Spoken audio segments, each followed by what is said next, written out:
This video is about CELPIP listening part 2. I hope you are doing absolutely amazing today. And if you're feeling nervous, tired, overwhelmed, or you're listening to this video while holding a cup of coffee, trust me, you're in the right place.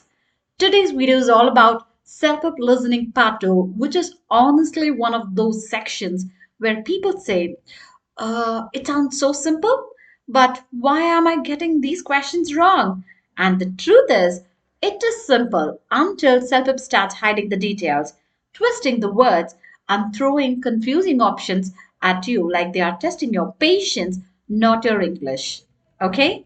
So, in this video, we are going to do three things: break the entire part 2 section into super clean, easy to understand way, and new high performance strategies that most people never even talk about. And we will do an example with very tricky questions and options, and I'll walk you through the explanation step by step. So by the end of this video, you will say one thing. Okay, now I actually know how to dominate part 2 in CELPIP. So let's get started. Now, when we say CELPIP listening part 2, we call this as listening to a daily life conversation.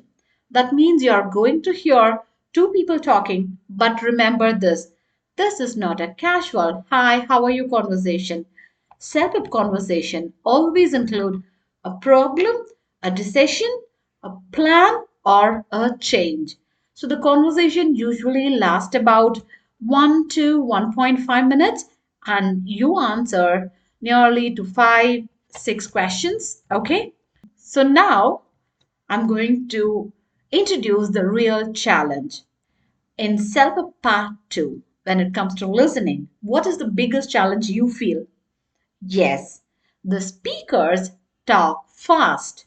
They interrupt each other, change their minds, correct themselves, and give small details.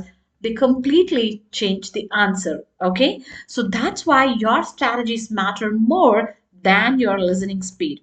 So here is my first strategy, the conversation compass. This strategy is going to change your entire listening approach. Before the audio starts, you must create a mental compass with 4 directions: north, east, south, and west. When we say north, the main problem, what is bothering them, what issue are they trying to solve, all these things. And then east, the options or choices. So, what choices are being discussed, even if they reject them? Note them mentally. And south, final plan or the decision. What do they finally agree on? So, this is usually the answer for at least one question. And West, small but important details. What conditions, exceptions, or limitations do they mention? Most incorrect answers happen because students listen only for the main idea. Remember, self hides answers in the corners, especially the west direction, the details. Now, I'm going to give you the strategy two, which is catch the correction. Self-help loves giving a sentence like, hey, I think Tuesday is fine. Actually, wait. No, Tuesday won't work because my dentist appointment is at 4. So the real answer is the correction, not the original sentence. Whenever you hear phrases like, actually, oh, wait, no, that's not right. Let me think again. Then you need to prepare your brain. The correction is the truth. And the next strategy is anchor words. Instead of trying to remember full sentences, try to listen for anchor words. For example, time anchors. Words like before, until, after, around, this weekend, and place anchors like upstairs, downtown, in the east wing, in the back section. Okay. And purpose anchors like to pick up, to drop off, to reserve, to check.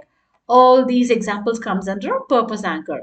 So these words help you to glue the answer together so you don't get lost in fast speech. Okay. Now let's listen to an exam style conversation here. Okay, so I'm just going to read it for you. Just pick it for you. Listen to it carefully. Hey, I'm just calling to check if you're still planning to come to the community center this afternoon. Yeah, but I'm running a bit behind schedule. I thought the workshop started at 3, but I just checked the registration email. It actually says 2:45. Right, 2:45, but don't rush. They usually spend the first 10 minutes just handing out materials. Okay, but parking is the real issue. Last time I circled for 20 minutes and still had to park 2 blocks away. Yeah, parking's terrible today too.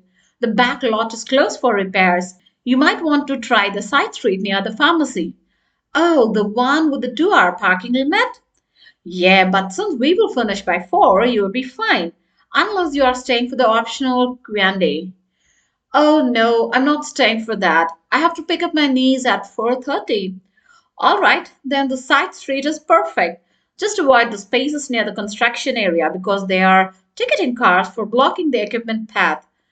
Got it. And where exactly in the center is the workshop? Last time I ended up in the seniors yoga room. This one's in room 204. It's on the second floor, but here's the confusing part. The elevator is out of service today. Oh, great. So I have to take the stairs. Yep, 2 flights, but it's not bad. The signage is clear once you get up there.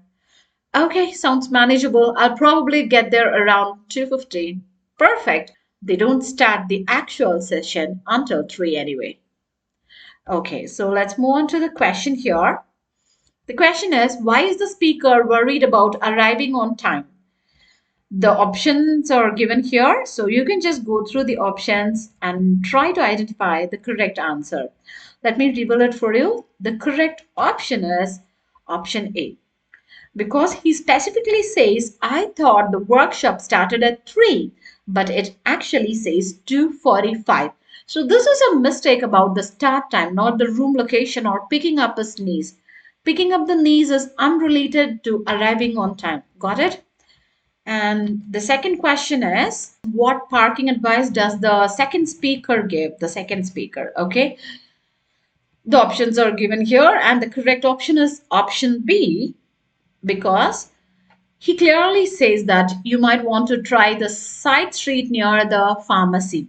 He also mentions the time limit but confirms it's okay. So the back lot is closed. Option A is a trap. They did not recommend parking 2 blocks away. Okay. And let's move on to the question 3. Why should the speaker avoid certain spaces on the side street? The options are given here, and the correct option is option C because he said like they are ticketing cars for blocking the equipment path, right? If you remember.